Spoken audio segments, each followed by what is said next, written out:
it's an opportunity to meet with people who are involved in the same craft as me. You know, that's always a good thing, to meet and talk to other songwriters. To get an award from that group is being recognised for your songwriting. It's not something I often get to do. Usually it's something to do with politics for me. I'd like to think that here it's more to do with the songwriting, you know, which is not always political. So I'm really pleased to be here. Well, I think in those places where music has an edge, you know, the obvious example would be grime. I think the reasons for that is that the people who are making that genre of music are still marginalised in our culture there and don't have a platform in mainstream culture. In the 20th century, all young people were marginalised by mainstream culture. So to get our voice in there, we had to make music. You know, if you wanted your voice heard, when I was 19, you had to learn to play guitar, write songs, do gigs. Now there's loads of ways of doing that, and more young voices are heard in the mainstream media, but it's clear that some communities, particularly people of colour, are still marginalised. And I think that's why grime still has that power, because the people who make that music are still using it to talk about how they feel and to get a message out there. And it's you know, it's the only real way they have of getting into your timeline and my timeline. It's a bit of everything. I mean, you know, I listen to music, I don't even know what the lyrics are. It's, you know, music has a way of touching you and making you feel empathy for people you've never met. Now, if you can't understand the language, but that music's still music, that makes you feel respect for the people who made that music and the culture they come from. Not many things can do that. Music has a power, you know, when it hits you feel no pain, as Bob Marley once said, and that's why it's such a great medium for breaking down barriers. It's changed completely, really. Some things I think are brilliant, other things I find rather troubling. I mean, I bought Ry Cooder's new album off of iTunes last week. I don't know who wrote the songs. Did Ry Cooder write those songs? Are they cover versions? Who knows? I mean, as a songwriter, I find that really troubling because, you know, in the old days, you'd look on the label, you'd find out who wrote those songs, and then you might think, oh, what else has that person written? And go and find out about them.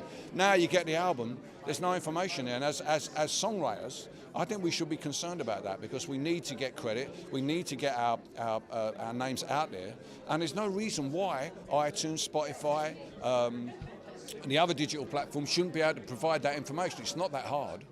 Put everything of yourself into making music and stick to your guns, be true to yourself, and eventually, you know, you'll find an audience. You might not find the Ed Sheeran audience, but, you know, I've made a career out of finding a minority audience, you know, the 10%, 15% who want to hear music that says something more than I'm great, you're shit, you like my socks, to paraphrase the Gallagher brothers.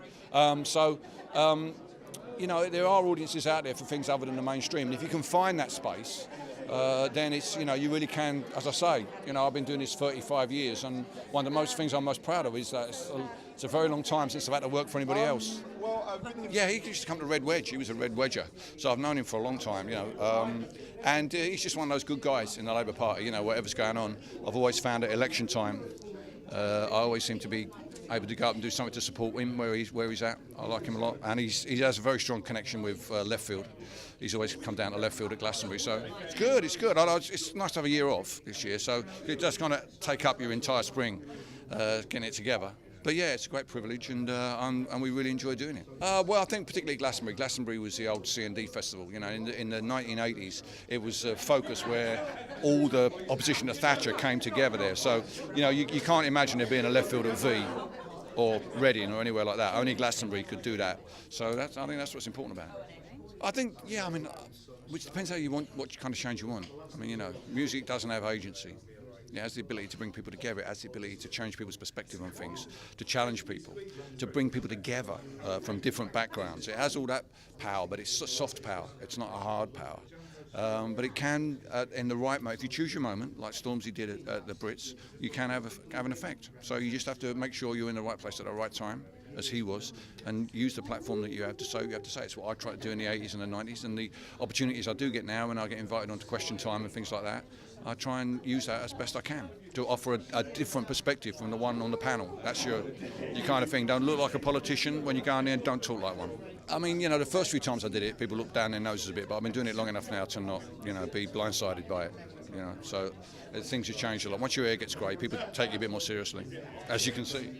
Well, it's sad times for a lot of people, but we can see that although there's a sexist racist in the White House, if anybody acts like him in the real world, Harvey Weinstein, Roseanne Barr, no matter how powerful they are, they soon get taken down.